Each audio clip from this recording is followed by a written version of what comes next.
Episode 307, Messages and Gifts. How did you know about what happened at Flooded Lake City? Bobby asked.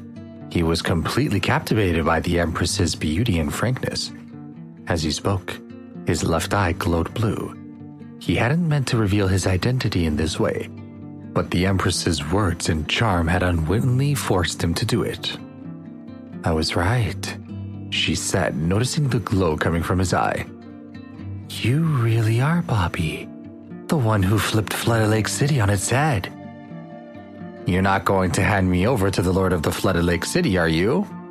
Bobby asked, worried. He had already heard that the Imperials had agreed to hand him over if he was captured. Since the Empress formed part of the Imperial family, he was running a great risk by seeing her, especially now that he had since been discovered by his true identity.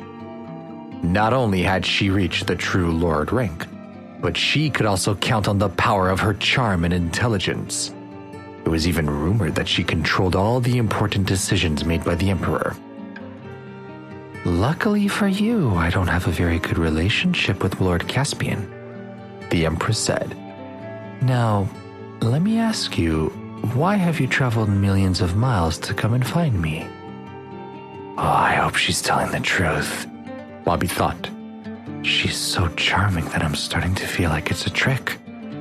I think I should try to be more careful from now on. The Empress sensed his caution. She wasn't used to men being able to maintain their calm in her presence. Although she had persuaded Bobby to let down his defenses at first, he had clearly regained his composure.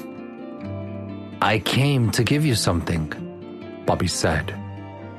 He then handed over the hairbrush and letter that Mr. Hayden had given him. A strange look passed over her face as she held the items in her hands. It can't be, she said, letting her words trail off. She was clearly affected by the gift. What's your relationship with Albert? The Empress asked Bobby cautiously. Albert was Mr. Hayden's first name, though out of respect, almost no one used it. Ooh, she must have been very close with him, Bobby thought. He's my teacher, he said. He's the first elder of the Broken Moon clan. The Empress opened the letter and read it in silence. A look of surprise grew on her face as she read. Mr. Hayden had not told Bobby to read the letter, so even he didn't know what was inside it. The 13 clans are too far away, the Empress said when she had finished reading. The Great Canopy country is also divided.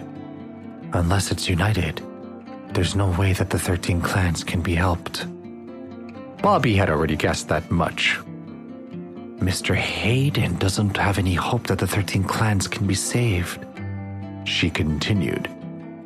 His only wish is for me to help you personally.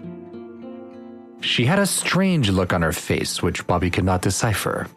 Without saying another word, the Empress balled up the letter and transformed it into a cloud of dust. What does she mean by that? Bobby thought, confused. She's a very difficult person to read. It's impossible to know if she's telling the truth or not. Since you're Mr. Hayden's disciple, I'll respect his wishes and I promise I won't mistreat you, the Empress said. I guess I can consider adopting you as a son. An adopted son? Bobby thought. I guess most people would be happy with that, but it's not of any use to me. Why would Mr. Hayden have sent me so far just to be adopted? Thanks, but no thanks, he said, rejecting the offer. I already have parents, so I don't need a second mother. Fine, the Empress said. If you don't like that idea, I guess I can let you stay in the capital until I get the chance to talk to the Emperor. If you want, I could ask the Blue Sword clan if they'll accept you. Bobby suddenly remembered that he had one more thing to give to the Empress. I almost forgot, he said. I was supposed to give you this as well. He handed her a carved petal from a jade stone. The petal had been taken from the flying Irish shield in the Great Moon Pirate's last will, which had been left with his treasure. It was written that whomever finds the treasure should give the petal to Empress Louisa personally. Upon receiving the petal, the Empress blushed bright red, and her whole body trembled. She felt very strange, as if she was losing control of her deepest feelings. Bobby realized that the petal had the power of the depletion enchantment infused into it.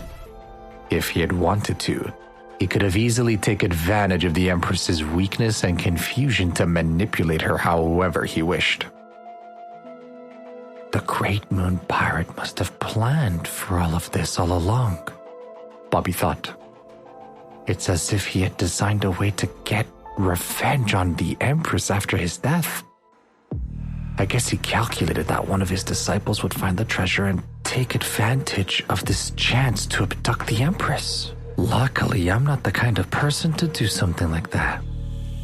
Once she realized what was happening, the Empress threw the petal back at Bobby, but the power of the depletion enchantment had already taken effect. She had limited his influence on her emotions, but not on her body.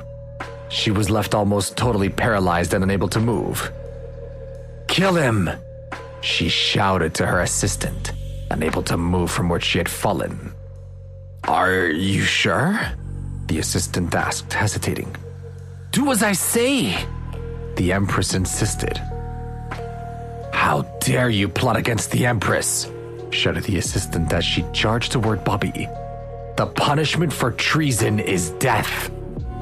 The assistant, who was also a skilled cultivator, used her true spirit energy to send hundreds of poisonous green snakes slithering in Bobby's direction. To respond, Bobby unleashed a lightning wave of destruction. The snakes were dispersed and destroyed by the attack. He then directed the rays of lightning toward the Empress and her assistant. The assistant quickly created a defensive barrier to protect herself and the Empress. As the lightning rays hit the barrier, a huge explosion occurred. Both the Empress and her assistant were shocked. They had never expected Bobby to be strong enough to resist attacks from the true spirit realm.